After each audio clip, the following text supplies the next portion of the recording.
सहनो भुनक्तु सहवीर्यं करवावहै तेजस्विनावधीतमस्तु मा विद्विषावहै। ॐ शान्ति शान्ति सुशान्ति भवतु। अनंत ब्रह्मनिधान सर्वभूतवत्सल नादनिकुंजजालमध्ये भगवान श्री हरिपुराणमूर्ति श्री भागवत महापुराण एवं इस देव भूमि मधुराजी यस मंदिर में स्थापित समस्त देवी देवताओं का श्री चरण अवलंबन करते व्यासा सिंह विद्वत मित्रगण संत के मित्रों प्रारंभिक छात्रों आयोजक परिवार एवं तथा अनुरागी भक्ति अधिकारी दाजुभाई दिदीबहिनी तथा संपूर्ण मान्यताई नमन छ, स्वागत छ, अभिवादन छ।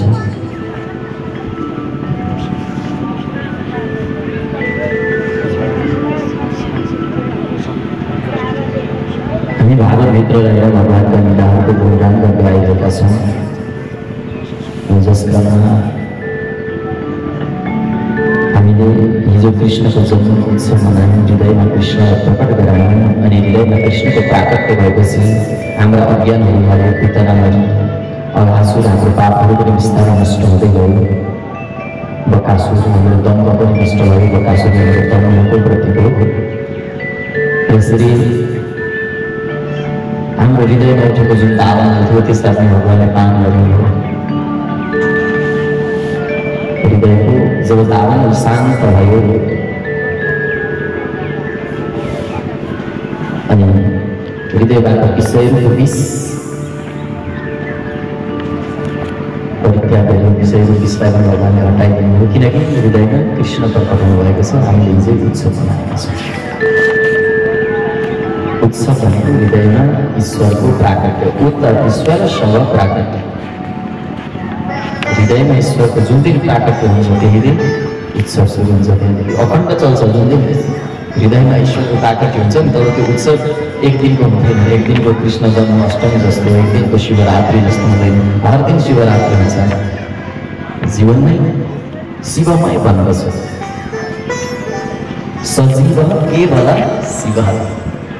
देह देवालय प्रोक्तो।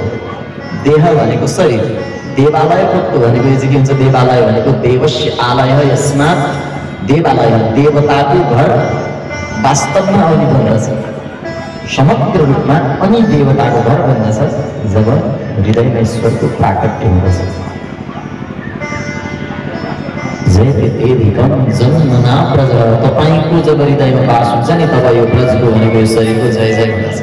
ब्रज भनेर मान्छेको शरीरलाई भनिन्छ। ब्रज भनेको भारतको कुनै ठाउँको नाम होइन। ब्रजेति भगवत समीपम शरीर ब्रज। जुन शरीरले भगवत अनुभूति गराउँछ त्यो शरीरलाई ब्रज भनिन्छ।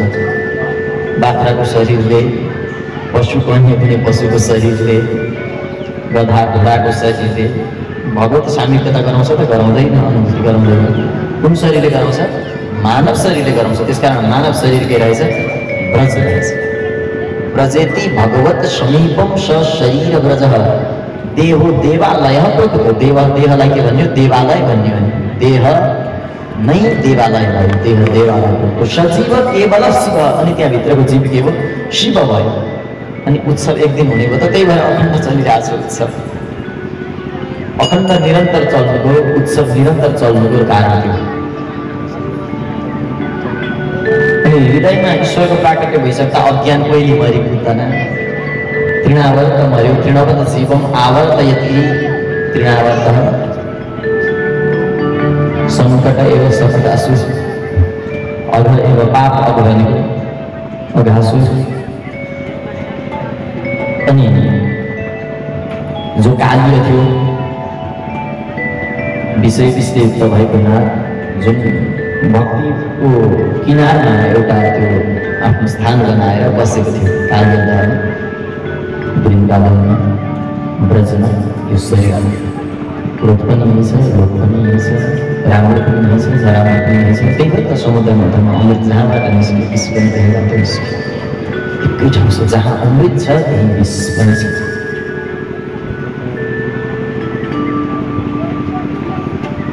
जब त्यो विष बाहिर निस्क्यो अनि के हो, विष बाहिर निस्किसकेपछि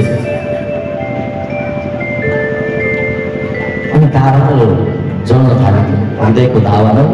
अनि देखि त्यो दावानललाई पनि अनि भगवान्ले के गरिदिनु भयो, पान गर्नुभयो। जब दावानल शान्त हुन्छ अनि बल्ल पहिलो पटक गोपिनीहरूले अब बाँसुरी सुन्छन्। बाँसुरी सुन्नको लागि जीवले कहाँसम्म पुग्नु पर्ने रहेछ, पहिले त ईश्वरको प्राकट्य गराउनु पर्यो। अनि अज्ञान मर्दछ, पाप मर्दछ, विष हट्दछ, हृदयको द्वेष हट्दछ, त्यो जीवन्त बन्दछ, जिउँदो बन्दछ। गाई बाछा मरेका थिए नि त कालियाको पानी खाएर है, भगवान्ले तिनीहरूलाई के गर्नु, जीवित गराइदिनु भयो। मन्त्रहरू मरेका थिए, भगवान्ले गो भनेका ज्ञानहरू हाम्रा इन्द्रियहरू मरेका थिए, त्यो विषयरूपी विष पिएर भगवान्ले के गरिदिनु भयो, तिनीहरूलाई जीवित बनाइदिनु भयो, इन्द्रियहरूलाई सजीव बनाइदिनु भयो। यिनै मन्त्रहरू हुन् जसले आशीर्वाद दिँदा लाग्दथ्यो, जसले श्राप दिँदा लाग्दथ्यो। किन लाग्दैन आज भन्दा मन्त्रहरूमा जुन शक्ति थियो त्यो क्षीण भयो। विषयको विसेवन गरेर हामीले मन्त्रको प्रयोग गऱ्यौँ, जसले गर्दाखेरि मन्त्र ठिक ठिक प्रयोग गर्न सक्छ। महर्षिकै मुसक हामी सन्तति तिनै पुराना छन् मन्त्र पद्धति, तथापि आशिष नलाग्ने किन? यसको उत्तर हो कालिया दमन भनेको, कालिया दहबाट कालिया नागलाई हटाउनु भनेको यो प्रश्नको उत्तर हो। महर्षिकै हौँ सब हामी सन्तति तिनै पुराना छन् मन्त्र पद्धति, वेद बदलेको छ। तथापि आशिष नलाग्ने किन भन्दा विषयरूपी विषलाई पान गरेको कारणले गर्दा जब ती विषयरूपी विष दूर हुन्छ, दूर भएपछि अनि हृदयको दावानल उठ्न थाल्छ। त्यो दावानल पनि जब शान्त हुन्छ, भगवान्ले मुञ्जारण्य भन्ने वनमा त्यो अग्निलाई पान गर्नु, चारैतिरबाट अग्नि आयो, सबै पालक लगाउनु, आँखा बन्द गरेर सबैले आँखा थिए। अनि त्यो चारैतिरबाट उठिरहेको अग्निलाई पिउनु, मुखा अग्नि अझ आयो। अघि मैले हरेक वस्तुको मुखमा गएर किन, मुखैमा किन पिउनुको, मुखैद्वारा चाहिँ कसरी अग्निलाई पान गरियो त, त्यसको के तात्पर्य हुन्छ? कसैले अग्नि पिउन सक्छ भन्दाखेरि अघि नै हामीले यसको एन्सर पाइसकेका छौँ। यसको वेदले यसको समाधान दिइसक्यो। मुखाद अग्नि अजायत चन्द्रमा मासो जाता आदि आदि मन्त्र छ। मुखबाट चाहिँ अग्निको प्राकट्य भएको र जुन वस्तुको प्राकट्य उद्गम जहाँ हो नि त्यसको अन्त्य पनि त्यही हुन्छ। जसको उद्गम जहाँ हो त्यो वहीँ गएर मात्रै पूर्ण हुन्छ। सरिता सागर हो, त्यही भएर सागरमा गएर पूर्ण भन्छ। हतारिन्छ जब पहाडमा हुन्छ नि सानो नदी, सानो झरना, सानो खोला होइन, जब पहाडबाट निस्किरहेको छ कति उत्ताउलो बनेर कति तीव्र वेगले दौडिन्छ, किन उसलाई हतार छ सागर पुग्ने। जति जति सागरको नजिक पुग्दै जान्छ त्यति त्यति शान्त बन्छ। उसलाई दूरमा हुँदा डर छ, भय छ, कतै पुग्दिन कि सागरसम्म भनेर अनि अत्तालिन्छ, ऊ आवाज गर्छ, कराउँछ, उसलाई एकाकीपनको अनुभूति छ। त्यसैले त पहाडका छाँगाहरू कराउँछ। पुरा प्रकृतिले एउटा सङ्केत गरिरहेको छ। पहाडका छाँगाहरू, पहाडका नदीहरू त्यही भएर कराउँछ। यसरी जब सारा पापहरू नष्ट भएर गए, हृदयको दावानल शान्त भयो, विषयको विषबाट जीव मुक्त बन्यो। अनि पहिलो पटक अनि बाँसुरीको त्यो नना धुन अनि महसुस गर्यो जीवले, गोपीले बाँसुरीको धुन सुन्नलाई। आज पनि बज्दैछ भन्छ आरोग्य श्रीकृष्ण। आज पनि कृष्ण त्यसै गरी मुरन बजाइरहनु भएको छ, तर हामी सुनिरहेको छैनौँ। किन? सुन्नको लागि के रहेछ त शर्त होइन, त्यो थाहा भइसक्यो हामी। कोही त वर्षा ऋतुको वर्णन छ यहाँ, पहिले त्यो बाँसुरीको यहाँभन्दा अझै पहिले वर्षा ऋतुको वर्णन छ। अब वर्षा ऋतुको यहाँ किन वर्णन, अचानक वर्षा ऋतुको वर्णन सुनिन्छ। मुञ्जारणीमा अग्निपान गर्दा गर्दै अचानक वर्षा ऋतुको वर्णन हुन्छ, किनकि आगोबाट के हुन्छ, पानीको प्रादुर्भाव हुन्छ। अस्ति हामीले यो सृष्टिको प्रसङ्गमै सुनेको छौँ। पृथ्वी, जल, तेज, वायु, आकाश, आकाशबाट तेज भयो, तेजबाट जलको प्राकट्य हुन्छ। त्यही भएर अग्नि पान गरिसकेपछि के हो, वर्षाको प्राकट्य हो। वर्षा ऋतुको यहाँ वर्णन गरिएको छ। वर्षा भनेको वर्षा इति वासना। अब वासनाको वर्षा भयो, हृदय त शान्त भयो, भावना त शान्त भयो, अझै पनि के छ शेष थोरै थोरै वासना छ। अझै पनि बाबा सिद्धि गरेर कीर्ति कमाएर यश कमाएर अनेक प्रकारका त्यस्ता लोकका वासनाहरू आउन सक्छन् के त्यो बेला। त्यसले पनि बाँसुरी सुन्दा सुन्दै पनि त्यसबाट अझै धुन लिएर गइरहेको हुन्छ। त्यही भएर वर्षाको वर्णन हो। वर्षा भनेको वासना, वासनाको बारिस हुन्छ। त्यहाँ वासना दीर्घ छ। जबसम्म वासना छ तबसम्म बाँसुरी छैन फेरि। जबसम्म वासना छ तबसम्म बाँसुरी छैन, त्यो धुन छैन, त्यो सङ्गीत छैन।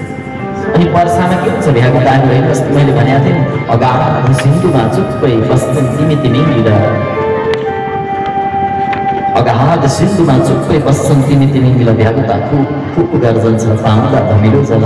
थोरै पानी पायो भने पनि भ्यागुता गर्जन्छ। अनि थोरै वासनामा पनि वासनामा लिप्त भएको जीव के गर्छ गर्जना गर्छ।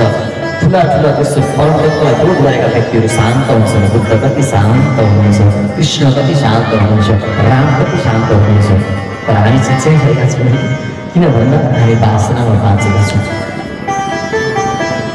हामी ती भ्यागुता जस्तै हो, धमिलो जल पाउने बित्तिकै आफ्नो जोस देखाएर कराउने। तर त्यो अगाध सागर सिन्धुमा बसेका विशाल विशाल जीवहरू शान्त छन्। त्यति ठुलो भएर पनि त्यत्रो विशाल सागरमा बसेका छन्, फेरि पनि उनीहरू के छन् शान्त छन्। अगाध सिन्धुमा चुप्पै बस्छन् तिमी तिमी मिल। भ्यागुता खुब गर्जन्छ पाउँदा धमिलो जल। भ्यागुताले गराउँछ।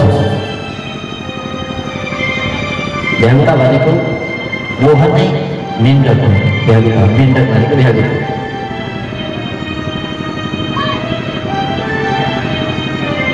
जब वासनाको बारिस हुन्छ तब मोहनको मेन्डक गर्जिन्छ, कराउँछ, खुब आवाज गर्छ। जब त्यो वर्षा शान्त हुन्छ बिस्तारै वर्षा ऋतु हो, एउटा समय हो, हरदम वर्षा भइरहेको। चेरापुन्जी भारतको होइन आशा, जहाँ चाहिँ विश्वको सबैभन्दा धेरै वर्षा हुने ठाउँ चेरापुन्जी हो। तपाईँको जनरल नलेज पढ्नु भएको छ, त्यसमा दिएको छ चेरापुन्जी। अनि वर्षाको ऋतु सकिने बित्तिकै के छ मरुभूमिमा पनि। तपाईँ कहिले मरुभूमि जानु भएको छ? मरुभूमि खोजेर बनाइएका देश अरबहरूमा बस्नु भएको छ भने तपाईँलाई थाहा छ त्यहाँका गाउँहरूमा जब वर्षा हुन्छ नि कुनै समय हप्ताको वर्षै हुँदैन, वर्षा भयो भने वर्षा भइसक्दा के हुन्छ अहिले मसिना मसिना झारहरू बनाउँछन्। त्यो सुक्खा डाँडामा पनि त्यो बाटोमा पनि हरिया हरिया पत्ताहरू जस्तो देखिन्छन्। 2-3 दिनलाई 2-4 घन्टालाई भए पनि उम्रिन्छन् कि त्यो हरियो। किनकि वर्षा नै के हो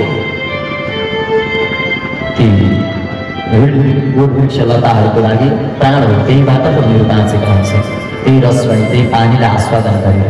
सबैभन्दा ठुलो प्राण भनेकै पानी हो। पानीले प्राण अडिएको हुन्छ। हाम्रो शरीर पनि 70%भन्दा धेरै पानी हुन्छ हाम्रो शरीरमा पनि, मान्छेको शरीरमा पनि। पानीको कम्ती भयो भने पनि हामी बिरामी हुन्छौँ, पानी कम्ती भयो भने। त्यही भएर डक्टरले पानी खानु भन्छन्। 70%भन्दा धेरै त हाम्रो शरीरमा पानी हुन्छ भने 72%।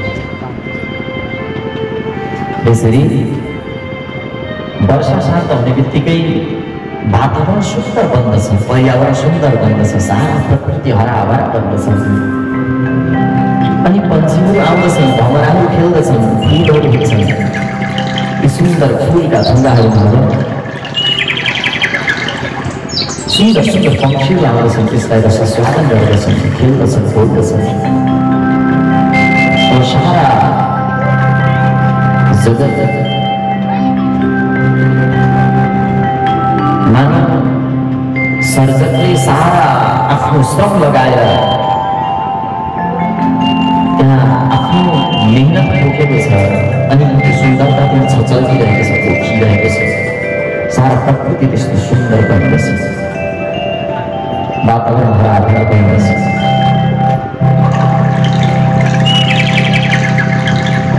जब सारा वातावरण सुन्दर बन्छ तब मनमोहनको मधुर मुरली अनि कहाँ कतै बजेको सुनिन्छ। कहाँ हो कहाँ जस्तो हुन्छ। कहिले गोपनीयले ठम्याउन सकेन कहाँ बज्यो बाँसुरी। किनकि यति सुन्दर छ, यति सुन्दर छ पर्यावरण, यति सुन्दर छ वातावरण। हेर्छ चारैतिर सुन्दरै सुन्दर छ। कतै पन्छी बोलिरहेको छन्, कतै भमराहरू खेलिरहेको छ।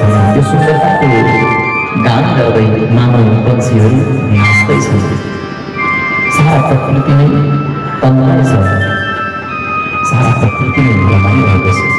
अनि बाँसुरीको धुन त्यही बजिरहेको छ। तर उनीहरू पुग्छन् कहाँ बजे थाल पाउँदैन। अझै गोपिनीहरूले अझै पनि त्यो ठिक स्थान पत्तो लगाउन सक्दैनन्। तद ब्रज स्त्रिय आश्रित्य वेणुगीतम स्मरोदय। अब सुने ब्रज स्त्रिय भनेका ब्रजका स्त्रीहरूले वेणुगीतम स्मरोदय, वेणुको गीत। स्त्री भनेर फेरि यहाँ जो हाम्रो मानवको शरीर छ त्यहाँ पुरुष र स्त्रीको, यो स्त्री पुरुषको यहाँ व्याख्या होइन। किनकि अध्यात्ममा के भनेर निरूपण गरिएको छ भने पुरुष एक परमेश्वर अन्य सब प्रजनारी।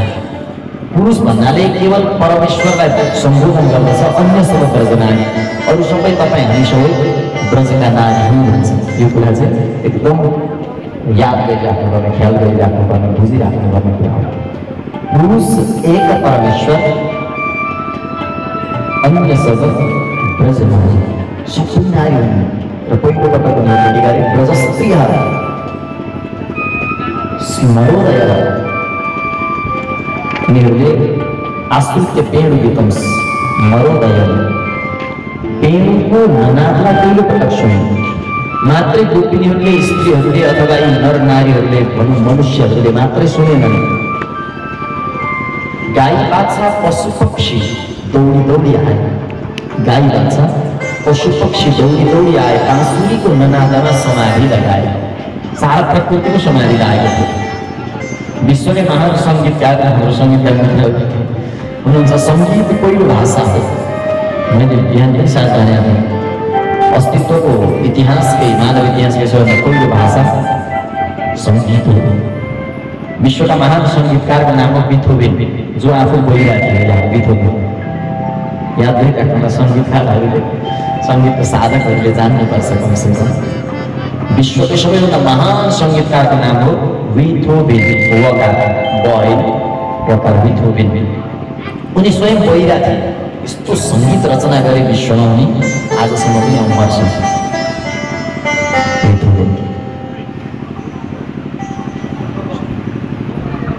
पशु प्राणीले मात्रै दुईटा भाषा सम्झिँदछन्, या त नृत्यको या त गीतको।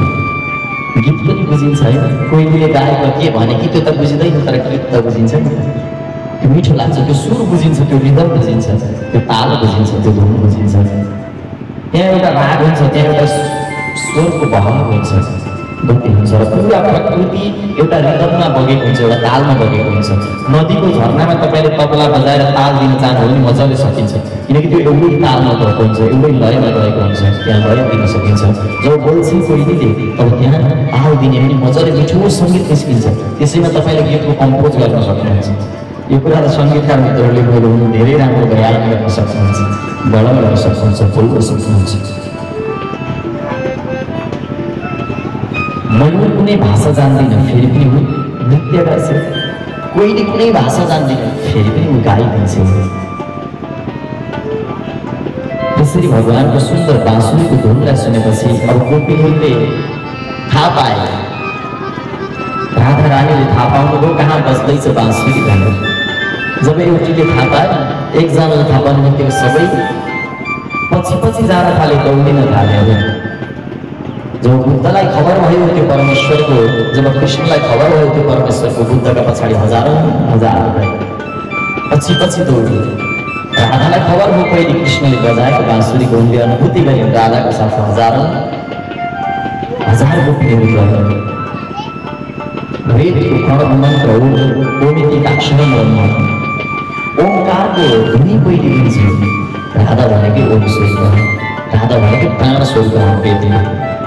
त्यही भएर उनले पहिले त्यसको अनुभूति गरिन्। अनि अनुभूति गरेपछि अन्य सारा मन्त्रहरू पनि गाएर मलाई पनि बजाइदियो मोहन भन्दै दौडिन उनीहरूले। र यी तीन चिज बजाउनु भएको छ कृष्णले। अर्को बुझ्नुपर्ने महत्त्वपूर्ण कुरा वेणु, बंसी र मुरली, यो अलग अलग चिज हो। वेणु, बंसी, मुरली यी भगवानका तीन कृपा शक्तिहरूको नाम हो। भगवानको 3 कृपा शक्तिको नाम हो वेणु, बंसी र मुरली। गोविन्द वेणु मनमत्त मयूर नृत्यम। गोपिनीहरू भन्दछन् धन्य छ नि धन्यास्म मूढमतयोपि हरिण्या यता मूढमती भएर यानि पशु भएर पनि यी हरिणहरू धन्य छन्। हेर न सखी आपसमा गफ गर्छन् कि कृष्ण पर बाँसुरी बजाउँदै हुनुहुन्छ, उनीहरू छेउमा जान चाहिँ सङ्कोच भइरहेको छ, डराइरहेका छन्। कतै अझै पाप त शेष छैन, कतै अझै कुनै चिज त शेष छैन, उनीहरू आफैलाई त्यस्तो लागिरहेको छ। उनीहरूलाई आत्मविश्वास अझै छैन, कन्फिडेन्स छैन। त्यसको मतलब अझै केही दोष छ उनीहरूमा, अझै केही दोष छ उनीहरूमा। तिनीहरू दूरबाटै वर्णन गर्दैछन्। वेणु गीत गोपिनीहरूले कृष्णभन्दा केही दूरबाट वर्णन गरेको गीत हो। कृष्णलाई हेर्दैछन्, कृष्णलाई नजर त आउन थाले, बाँसुरी बजाएको त्यो झाँकी त देख्दैछन्, तर समीपमा गएर कृष्णलाई अङ्कमा अझै धर्न सकेको छैन। अनि भन्छन्, आपसमा कुरा गर्छन्, हेर न धन्य छ त्यो बाँसुरी, त्यो बाँस कस्तो उसले तपस्या गरेकी रहेछ, के कारणले गर्दा कृष्णले आफ्नो त्यो अधर्म धारण गरे होला भनेपछि अनि त्यो बंसीले जवाफ दिन्छन् कि बंसी भनेर कि सखीले भन्दछन्, अरे अरे सखी तिमी उसलाई बाँस बंसी सम्झिँदैछौ, ऊ बाँसुरी होइन, ऊ मुरली होइन, ऊ वेणु होइन, ऊ त कृष्णको प्राण हो। किनकि उसले साधना गरेकी छ, जब कृष्णले चाह्यो तब ऊ बज्दछ, जब भगवान चाहनुहुन्छ तब मात्र त्यो वेणु बज्दछ, तब मात्र त्यो बंसी, तब मात्र त्यो मुरली बज्दछ। अनि उसले आफ्नो भित्र केही राखेको छैन, पुरा खुल्ला छ बंसी है, बाँसुरीको पेटमा केही छैन। अनि उसभित्र 7 छिद्रहरू छन्, ती 7 छिद्र भएको परमात्मा प्राप्त गर्ने 7 सोपानहरू योग हो। योगले पूर्ण छ, योगका प्रत्येक सूर्यहरू चलेर आफूलाई उसले खुल्ला बनाइदिएको छ, जो छ त्यो पुरा प्रकट गरिदिएको छ। अब आफ्नो केही पनि छैन, ऊ अघि भने जस्तै द्वास उपरण सहिलो सखायो मुण्डको परिषदको सूत्र जो मैले भनेको थिएँ, त्यही अनुरूप उनीहरू साक्षी बनिसकेको छ। बाँसुरी साक्षी बनिसकेको छ मुरली वेणु। गोपिनीले यसरी प्रेमालाप गर्दछन्, त्यो बंसीको त्यो बाँसुरीको बढाइ गर्दछन्। गावश्च कृष्ण मुख निर्गत वेणु गीतम। हेर न यी गाईहरूको घाँस छन् छोडेर बाँसुरीको धुन सुन्दैछन्, निनाद सुन्दैछन्। गोपिनीहरूले सुन्दर चित्रण गरेका छन्। बिहगा भनेका पन्छीहरू दौडेर आउँछन्, आरुले हुन्छ लता लहराहरू ती बोट वृक्षहरू पनि कृष्णलाई छुन चाहन हेरे। सङ्गीत आज लगभग 8 वर्ष जति हो, भर्खरै मात्रै वैज्ञानिकहरूले पत्तो लाए सङ्गीतको असर वृक्षलाई पर्दो रहेछ, लता लहरालाई पर्दो रहेछ भनेर होइन। उनीहरूले हजारौँ हजार गमलामा फुलहरू रोपे, एकतिर 1500 रोपे, अर्कोतिर 1500 एउटा रोपे, अलग अलग एकै ठाउँ पनि होइन। अनि एकतिरकालाई हरदम सङ्गीत सुनाए, एकतिरकालाई सङ्गीत सुनाए, सङ्गीतको प्रभाव पर्दो रहेछ कि रहेनछ भनेर यो अनुसन्धान गरेर प्रमाणित गरिएको कुरा म तपाईँलाई भन्दैछु।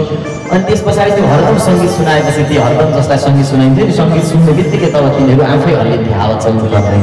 अहिले पनि तपाईँको लगभग त्यसको लागि 2-3-4-5 महिनाभन्दा माथि चाहिँ हामीले निरन्तर एउटै टाइममा सेम टाइममा हरेक दिन एउटै टाइम सङ्गीत सुनाउँदै गयौँ भने केही महिनापछि केही दिनहरू बितेपछि जब तपाईँ सङ्गीत बजाउनुहुन्छ नि, त्यो वृक्ष आफै नाच्न थाल्दछ। सङ्गीतको प्रभाव वृक्षलाई पर्दछ भनेर लगभग 7-8 वर्ष पहिले मात्रै अहिले वैज्ञानिकहरूले पत्तो लगाए। तर भागवतले आजभन्दा 7,800 वर्ष पहिले 5,308 वर्ष भयो, त्यतिखेर कृष्णले बाँसुरी बजाउँदै यहाँ वर्णन गरिएको छ। आरुह्यते ध्रुवभुजान् रुचिरः प्रवालान्। त्यो ध्रुव भनेका वृक्षहरू नाच्छ, किनकि वृक्ष पनि त हामी जस्तै प्राणमय छ नि त, सजीव हो, निर्जीव होइन। मलाई काट्दा जति दुख्छ तपाईँलाई काट्दा जति दुख्छ हो त्यति नै दुख्छ त्यो वृक्षमा पनि। मलाई बाँच्ने जति इच्छा छ अनि तपाईँलाई जति बाँच्ने इच्छा छ र हामीलाई जति जिजीविसाको चाहना छ ठिक त्यति नै अझ बढी होला त्यो वृक्षलाई जिउने इच्छा, जिजीविसा, जीवन जिउने इच्छा, बाँच्ने रहर वृक्षहरूलाई पनि उत्तिकै छ। उनीहरूले सुने अनि त्यसको अनुभूति भयो भनिन्छ यमुनाले आफ्नो छाल प्रवाहलाई रोक्यो। यो काव्यको भाषा हो, यो भाषा काव्यको हो। यमुनाको आफ्नो प्रवाह रोक्यो बाँसुरीको धुन सुनेर।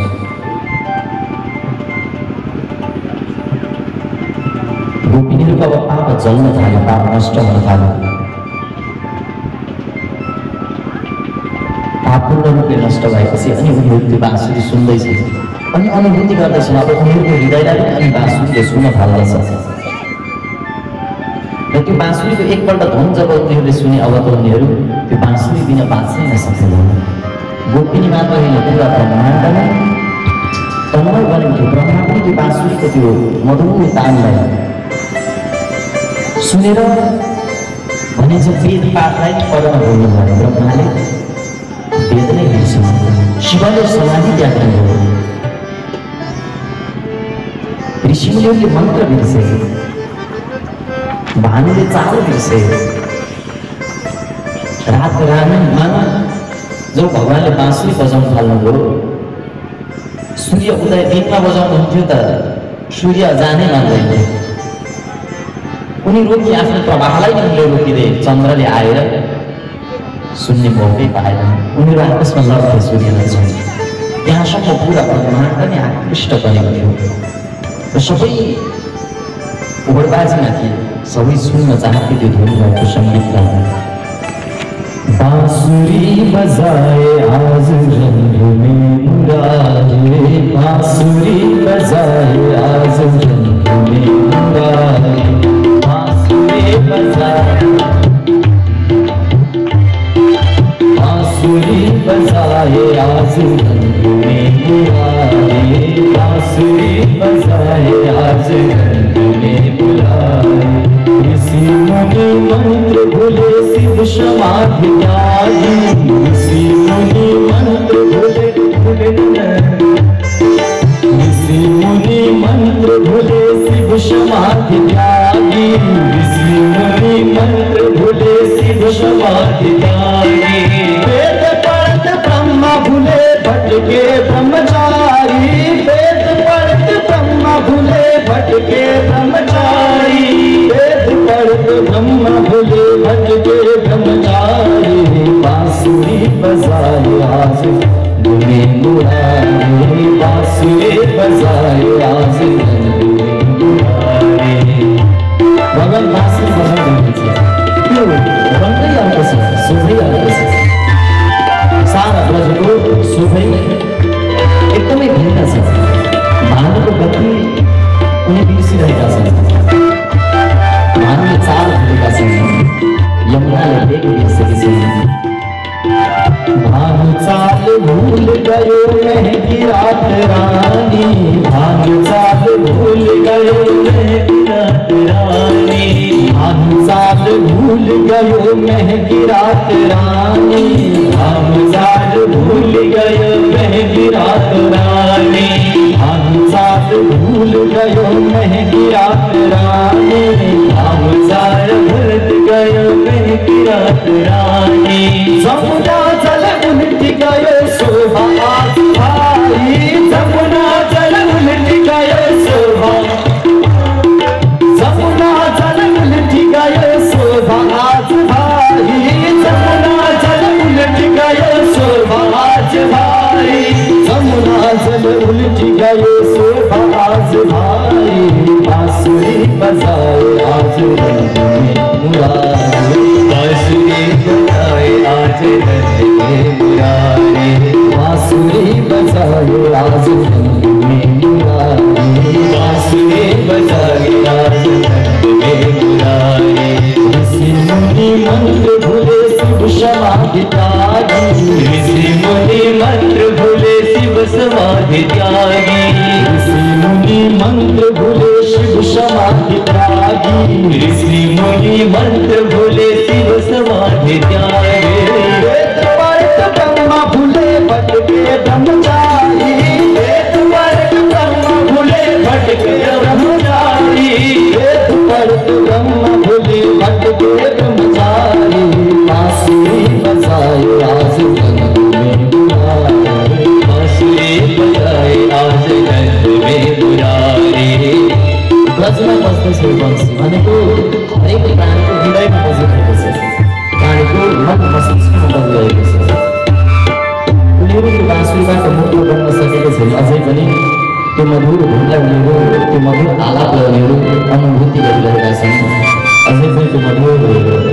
समूहमा उनीहरू रमाइरहेका छन्। वृन्दावन बंसी बजे तीन लोक प्यारे पूरा तीनै लोक तिनै लोकका प्राणीहरू पनि बंसीको धुनप्रति छन् आकर्षित भएका छन्। ग्वाल बाल मगन भए ब्रजका सब नारी भनेका सम्पूर्ण ब्रह्माण्डका नर नारीहरूले छन् त्यसप्रति आकृष्ट बनेका छन्। वृन्दावन बंसी बजे तीन लोक प्यारे, वृन्दावन बंसी बजे तीन लोक प्यारे, वृन्दावन बंसी बजे तीन लोक प्यारे, वृन्दावन बंसी बजे तीन लोक प्यारे। ग्वाल बाल मगन भए ब्रज की सब नारी, ग्वाल बाल मगन भए ब्रज की सब नारी, ग्वाल बाल मगन भए ब्रज की सब नारी, ग्वाल बाल मगन भए ब्रज की नारी, ग्वाल बाल मगन भए ब्रज की सब नारी। बांसुरी बजाए आज नंद में मुरारी, बांसुरी बजाए आज नंद में मुरारी, बांसुरी बजाए आज नंद में मुरारी, बांसुरी बजाए आज नंद में मुरारी।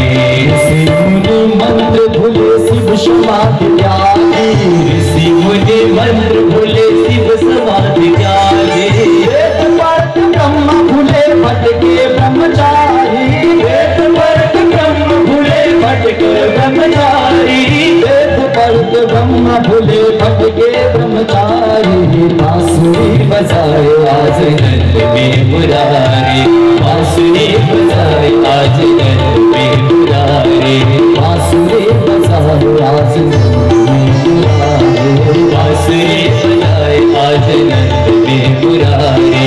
सुंदर श्याम मोहनी मूरत शंख चक्रधारी, सुंदर श्याम मोहनी मूरत शंख चक्रधारी, सुंदर श्याम मोहनी मूरत शंख चक्रधारी, सुंदर श्याम मोहनी मूरत शंख चक्रधारी।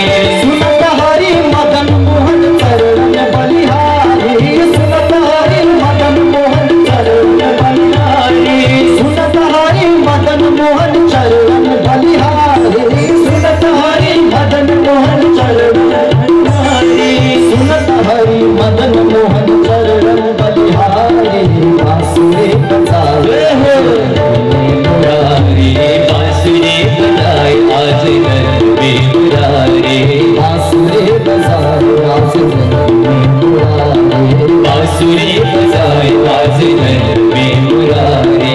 ऋषि मुनि मंत्र भूले शिव समाधि त्यागे, ऋषि मुनि मंत्र भूले शिव समाधि त्यागे, ऋषि मुनि मंत्र भूले शिव समाधि त्यागे, ऋषि मुनि मंत्र भूले शिव समाधि त्यागे। वेद पढ़त ब्रह्म भूले भटके ब्रह्मचारी, वेद पढ़त ब्रह्म भूले भटके ब्रह्मचारी, वेद पढ़त ब्रह्म भूले भटके ब्रह्मचारी, वेद पढ़त ब्रह्म भूले भटके ब्रह्मचारी, वेद पढ़त ब्रह्म भूले भटके ब्रह्मचारी। बांसुरी बजाए आज नंद में मुरारी, बांसुरी बजाए आज नंद में मुरारी, बांसुरी बजाए आज नंद में मुरारी, बांसुरी बजाए आज नंद में मुरारी, बांसुरी बजाए आज नंद में मुरारी। सुंदर बंसीको निनाद भयो, सारा ब्रह्माण्ड यस बांसुरीको धुनमा मग्न भयो। तमारे ब्रह्माले वेद पाठ गर्नुभयो, ब्रह्मचारीहरू भट्किए, उनीहरूको मानव व्रत नै भङ्ग भयो त्यो धुनलाई सुनेर, त्यो निनादलाई सुनेर, त्यो मधुर तानलाई सुनेर। यसरी पुरा ब्रह्माण्ड आकर्षित भइसकेपछि, आकर्षण भइसकेपछि गोपीहरू दूरबाट हेर्दै थिए नि त।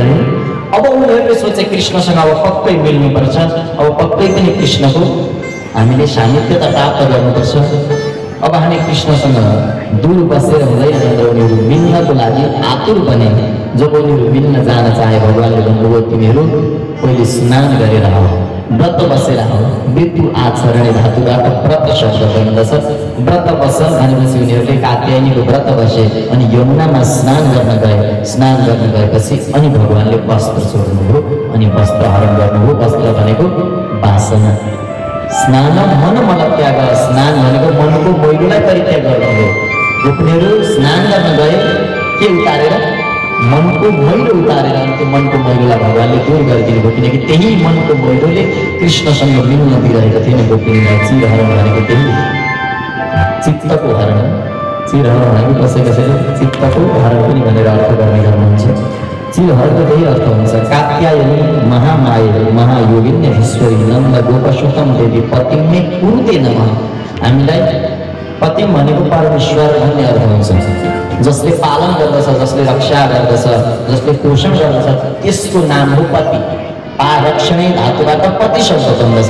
पति भनेको यो हाम्रो लौकिक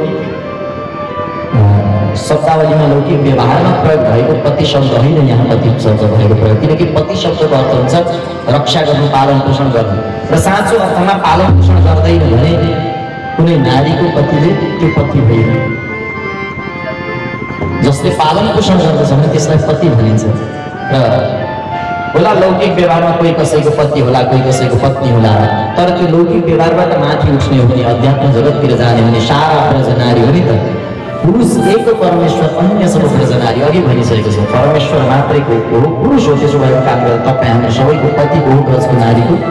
हामी सबै ब्रज नारी भएपछि हाम्रो पतिको परमेश्वर हो। पति एक परमेश्वर, अन्य सब ब्रज नारी। पुरुष एक परमेश्वर, पति एक परमेश्वर। जसो पति एक परमेश्वर, अन्य सब ब्रज नारी। त्यस अर्थले गोपिनीहरूले भन्छन् अब कात्यायनी महामाया महायोगिनी ईश्वरी हे कात्यायनी भनेर कात्यायनीको शरणमा जाँदछन्। नन्द गोपसुतम देवी पतिम्ने कुरुते नमः। हामीलाई उहाँसँग मिल्नको लागि आज्ञा दिनुहोस् भनेपछि उनीहरूले स्नान गरे विजय भगवानले उनीहरूको त्यो स्नान गर्दाखेरिको जुन मनको मैलोलाई परित्याग गरेको थियो त्यसलाई हरण गरिदिनु। हरण गरेपछि के भयो? मैलो हटेपछि, आँखाको पर्दा हटेपछि दृष्टि के भयो? शुद्ध भयो। पर्दा लागेन नि त। पर्दा नलागेपछि हरेक चिजलाई स्पष्ट गरी राम्रो गरी देख्न थाल्यो। त्यसैले कृष्णले आज वनमा गौचार गर्ने क्रममा यो कुराको बोध गराउनु भयो ग्वाल बालहरूलाई, गोपिनीहरूलाई कि पर्यावरण भनेको के हो, पर्यावरणको महत्त्व के छ, वन जङ्गलको महत्त्व के छ, वन किन आवश्यकता छ भनेर त्यस विषयमा बोध गराउनु भयो। त्यसैले वन वृक्षहरू नकाट्नु भनेर वृक्षहरूको महिमाको गान गर्नुभयो। त्यहाँ पिपलको मात्रै कुरा छैन, त्यहाँ वरको मात्रै कुरा छैन, पुरा पर्यावरणको कुरा छ, पुरा बोट वृक्षहरूको कुरा छ। आज विश्व बोट वृक्षहरू वनहरू मासियो भनेर चिन्तित छ। मैले अस्ति पनि तपाईँलाई उदाहरण दिएको थिएँ। पाश्चात्य मुलुकमा अथवा भनौँ युरोपियन कन्ट्रिजहरूमा आज पनि बच्चा स्कुल जाँदाखेरि उसको ब्यागमा एउटा पोको राखिएको हुन्छ अक्सिजनको, अनि त्यो एउटा मास्क लगाएको हुन्छ उसले मुखमा। त्यहाँबाट एउटा तार त्यो अक्सिजनको पोकोमा जोडेको हुन्छ। अक्सिजनको त्यस्तो कमी भइसक्यो। विभिन्न देशहरूमा त एउटा घर दुईटा वृक्ष, पहिले वृक्ष रोप्नु पर्यो अनि मात्रै घर बनाउन पाइन्छ भनेर नियम राखिएको छ। त्यसरी बाध्य बन्नु। आज यो कुराको महसुस हुँदैछ। कृष्णले धेरै पहिले यो कुरा उद्घोष गर्नुभयो। त्यस कारण वन मासिनु हुँदैन, जङ्गल मास्नु हुँदैन। वन रहेन भने, यो पर्यावरण रहेन भने हामी पनि रहँदैनौँ। वनको कारण त हामी छौँ, यी बोट वृक्ष लताहरूको कारण हामी छौँ। यही कुरा कृष्ण भन्नुहुन्छ। पश्यैतान महाभागान परात्रै कान्त जीवितान बाता वर्षात पहिमान सम्भन्तो वारयन्तिनः। 22 अध्यायको 32वां श्लोक हो। पर्यावरणको विषयमा, बोट वृक्ष र लता लहराहरूको विषयमा कृष्णले यिनीहरूको रक्षा गर्नुपर्छ। हेर कति महान छन् यिनीहरू भनेर उनीहरूको महिमाको गान गर्नुभएको छ। त्यसो भएपछि अनि जीवन यज्ञमय बन्दछ। यज्ञपत्नीहरूले कृष्णहरूलाई, ग्वाल बालहरूलाई कृष्ण बलरामको साथमा सबैलाई भोजन गराउँदछन्। त्यसरी बलरामजी महाराजका दिव्य चरित्रहरू पनि वर्णन गरिएको छ। बलरामले पनि वनवनमा गर्नुभएको लीलाहरू, एक आपसमा खेल्नु भएको, क्रीडा गर्नुभएको, पञ्चासुर बकासुरहरूको बलरामजी महाराजले वध गर्नुभएको आदि आदि प्रसङ्गहरू आउँदछ। जसको बल नै राम हो उही बलराम हो, जसको बल नै राम हो त्यसैलाई बलराम भनिन्छ। त्यसरी जसको बल राम हुन्छ नि तब जीवनमा ज्ञानको उदय हुँदछ, गोवर्धनको पूजाको पनि प्रारम्भ हुँदछ। जब बाँसुरीको धुन सुन्यो अनि ज्ञानको वृद्धि हुन्छ अनि गोवर्धन पूजा हुन्छ। अब जस्तोसुकै वर्षा भए पनि त्यसले केही बगाउन सक्दैन, त्यसले केही डुबाउन सक्दैन, किनकि अब गोवर्धन यानि ज्ञानले अब रक्षा गर्नेछ। ज्ञान छाता बनेर सधैँ स्थिरमा बस्नेछ। ज्ञान छत्रिका हो जसले उसको रक्षा गर्दछ। अनि अगाडि गोवर्धनको प्रसङ्ग आउँछ। इन्द्रको पूजा हुँदै थियो, कथा सबैलाई थाहा छ है। इन्द्रको पूजा गर्दै हुनुहुन्थ्यो नन्द बाबाले। किन पूजा गर्नुभएको भनेको कृष्णले गएर सोध्नु भएको, इन्द्रले हामीलाई वर्षा दिन्छन् नि त, पानी पार्छन्। इन्द्रले पानी दिन्छन् भनेपछि रुडीको खिल्ली उडाउने त कृष्णले हुने। विश्व ब्रह्माण्डमा यदि रुडीवादको कसैले मजाक बनायो भने त्यो पहिलो पुरुष हो कृष्ण। समाजमा जुन रुडी बसेका थिए नि यस्ता रुडीवादको खिल्ली उडाउनेवाला पहिलो ब्रह्माण्डले पहिलो पुरुष, इतिहासकै पहिलो पुरुष, मानव इतिहासकै पहिलो पुरुष हो कृष्ण। उहाँले भन्नुभयो इन्द्र र वर्षाको कुनै पनि सम्बन्ध छैन। इन्द्रको पूजा गरेर कहिले बारिस भयो अनि कहिले इन्द्रले तपाईँलाई दर्शन दिनुभयो भनेर स्पष्ट सोधिएको छ। यसै गरी सोधिएको छ, ठाडो प्रश्न छ पितासँग। यो एउटा क्रान्तिकारीले मात्रै गर्न सक्छ, एउटा समाज सुधारकले मात्रै गर्न सक्छ। रुडीवादको धज्जी उडाउनु त कृष्णको स्वभावै थियो।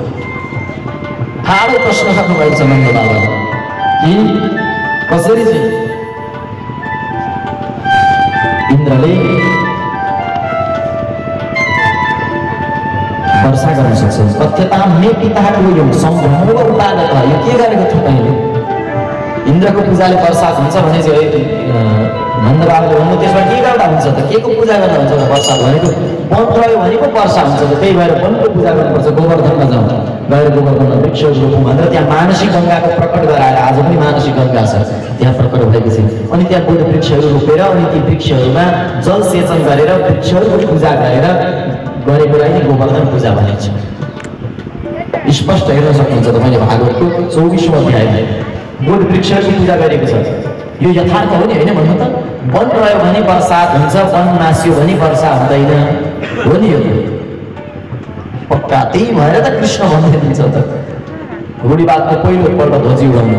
अर्जुनको त झन् पुरा मजाक बनाइदिनु भएछ। गीता पढ्नुहोस् न, गीता यस्तो क्रान्तिकारी विषय हो। हामी गीता पूजा गर्छौँ, पूजा गरेपछि अल्बर्ट आइन्स्टाइनले प्रकाशको गति पत्तो लगायो अनि उसलाई प्रश्न गरियो कि मिडियामा प्रश्न गरेको थियो, तपाईँ भगवानमा विश्वास गर्नुहुन्छ भन्दा yes I believe in God भनेको।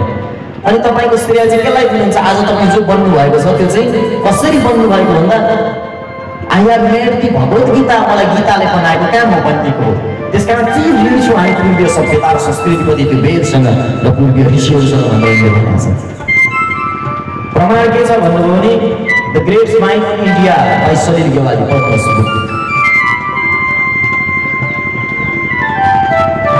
हामी गीतालाई सिरानीमा राखेर सोच्छौँ, पूजा गर्छौँ, पूजा कोठामा राख्छौँ।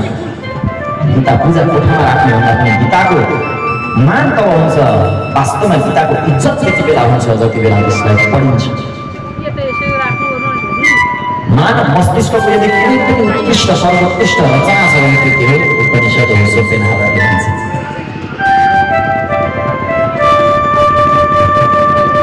तर हामी के गर्छौँ? पूजा मात्रै गऱ्यौँ हामीले, त्यही भएर हामीले बताउन सकेनौँ गो भनेको ज्ञानलाई बढाउन। वर्षाको लागि के गर्नुपर्ने रहेछ? वन चाहिने रहेछ, वनको संरक्षण गर्नुपर्ने रहेछ। वन रह्यो भने वन जबसम्म रहन्छ तबसम्म वर्षा हुन्छ। जङ्गल भएन भने वर्षा हुँदैन। तपाईँले साइन्समा पढ्नुहुन्छ होला होइन? 6, 7, 5, 7, 8 पढाइ हुनुपर्ने कुराहरू। शिक्षकहरू विद्यार्थीहरू हुनुहुन्छ भने तपाईँलाई राम्रो मलाई भन्नु थाहा हुनुपर्छ त्यो। किनकि बोट वृक्ष काट्ने दैनी नका नटिप्नु हेर कोपिला नचुन्नु पाप लाग्दछ। दया धर्म भाग त्यसै बिर्सेछ। नचुन्नु फुल नानी हो, दया र धर्म भाग्दछ।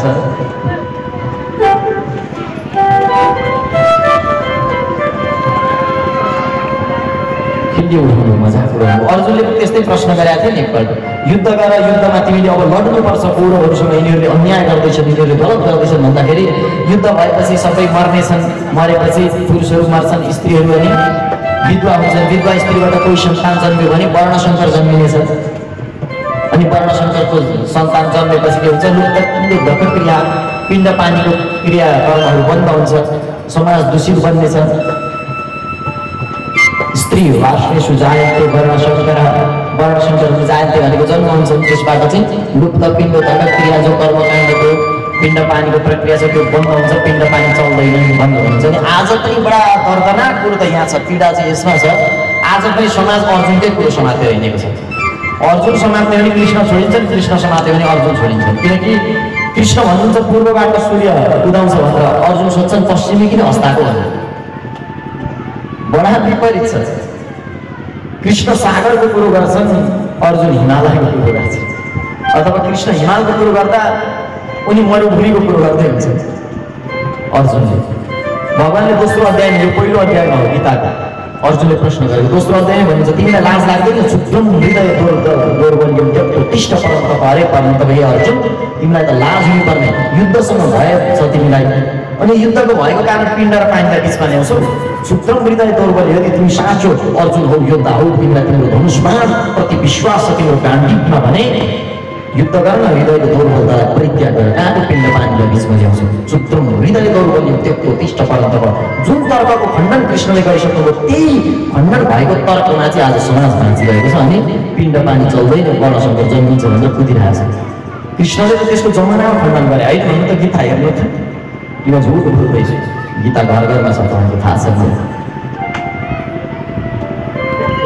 गीता गएर एकपटक हेर्नुहोस्, पढ्नुहोस् कसरी जन्मिन्छ वर्णशङ्कर। वर्णशङ्कर त हुँदै हुँदैन, कृष्णले त्यति बेलै खण्डन गरिसक्नु भएको छ होइन। त्यस कारण रूढिवादको ध्वजी उडाउनेवाला पहिलो पुरुष ब्रह्माण्डको इतिहासकै कोही हो भने त्यो हो कृष्ण हो। त्यही भएर इन्द्रको पूजा गरेर पानी आउँछ भन्दाखेरि होइन, इन्द्रको पूजा बोट वृक्ष रोप्नुपर्छ भनेर सबैलाई लिएर गएर बोट वृक्ष रोप्नुभयो। त्यस पछाडि यस्तो बारिस भयो, यस्तो वर्षा भयो, सबैले प्रत्यक्ष देखे हो रहेछ कृष्ण जय हो। सबैले पूजा गर्न थाले, सबैले आराधना गर्न थाले। अब कथा त अरू अरू छ, गुरुजीले कथा सुनाउनुहुन्थ्यो है। म कथा वस्तुभन्दा पनि धेरै यसको तात्पर्यतिर ध्यान दिइरहेको छु। मैले अघि बिहानै पनि भनेको थिएँ, त्यो भएर कथा वस्तु तपाईँलाई नपाए जस्तो नभए जस्तो के अधुरो अधुरो जस्तो लाग्न सक्छ। कथा त हामीले धेरै सुन्यौँ, कथा सुन्दा सुन्दा आइसक्यौँ। अब कमसेकम त्यसको तात्पर्य मतलब पनि बुझ्यौँ। बिना मतलबको सुन्दा सुन्दा अब हामीलाई वाक्क भइसक्यो, अब हामीलाई शङ्का लाग्न थालिसक्यो, अब हामीलाई प्रश्न आउन थालिसक्यो होइन।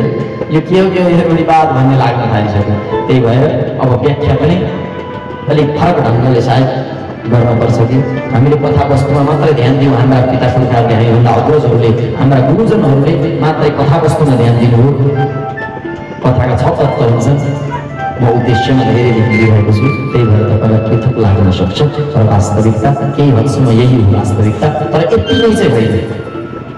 वास्तविकता यही हो तर यति मात्र यही हो भन्दा पनि अझै गहिरो वास्तविकता छ, अझै खोज्न सक्छ, अझै जान्न सक्छ, अझै अगाडि थुप्रै वास्तविकता छ। वास्तविकताको अझै लामो गहिरो सागर छ जहाँ जति डुबे पनि हामी त्यसको अन्त्य पाउन सक्दैनौँ। त्यसरी वर्षा भएपछि 7 दिनसम्म भगवानले अनि रक्षा गर्नुभयो। जीवनमा 7वटा दिनहरू छन्, ती 7 दिनै अनि ज्ञानले के गर्छ? रक्षा गर्दछ। वास्तवमा सम्पन्न व्यक्तिभन्दा ज्ञान सम्पन्न व्यक्ति नै सबैभन्दा धनी व्यक्ति हो। यदि कोही विश्वमा धनी छ भने त्यो व्यक्ति हो बिल गेट्स। सायद उनले सम्पत्ति कमाए तर ज्ञान सम्पन्न व्यक्ति सेक्सपियर उनीभन्दा कहाँ धनी होइन होइन। बिल गेट्सलाई त अब 2-4 वर्ष पछाडि बिर्सिन्छ, तर सेक्सपियर त अझै हजारौँ वर्ष उनी बाँचिरहन सक्छन्, किनकि उनी ज्ञानलाई लिएर सम्पन्न छन्। बिल गेट्स यी पदार्थलाई लिएर, सम्पत्तिलाई लिएर सम्पन्न छ। त्यो सम्पन्नताको एउटा सीमामा गएपछि सकिन्छ, तर ज्ञानको सम्पन्नता कहिले सकिँदैन। वास्तविक सम्पत्ति भनेकै ज्ञान हो। र जुन दिन हामीले पनि हाम्रो देशको उन्नति चाहन्छौँ, हाम्रो समाजको, हाम्रो राष्ट्रको, हाम्रो धर्मको उन्नति चाहन्छौँ भने हामीले अध्ययन गर्नैपर्छ, हामीले ज्ञान सम्पन्न बन्नैपर्छ। विद्या धनम सर्वधनम प्रदानम। त्यही भएर शास्त्र भन्छ सारा धनहरू श्रेष्ठ विद्याको धन हो। गोवर्धनले रक्षा गर्नु हो। गोवर्धन पर्वतमा गएर सारालाई रक्षा गर्नु त्यो बारिसमा। अनि इन्द्रले आएर माफी मागे, ओहो मैले त गल्ती गरेको रहेछु भनेर, मैले गल्ती गरेछु, तपाईँलाई शङ्का गरेछु प्रभु भनेर ब्रह्माले जसरी अघि माफ माग्दै थिए त्यसै गरी इन्द्रले पनि माफ मागे।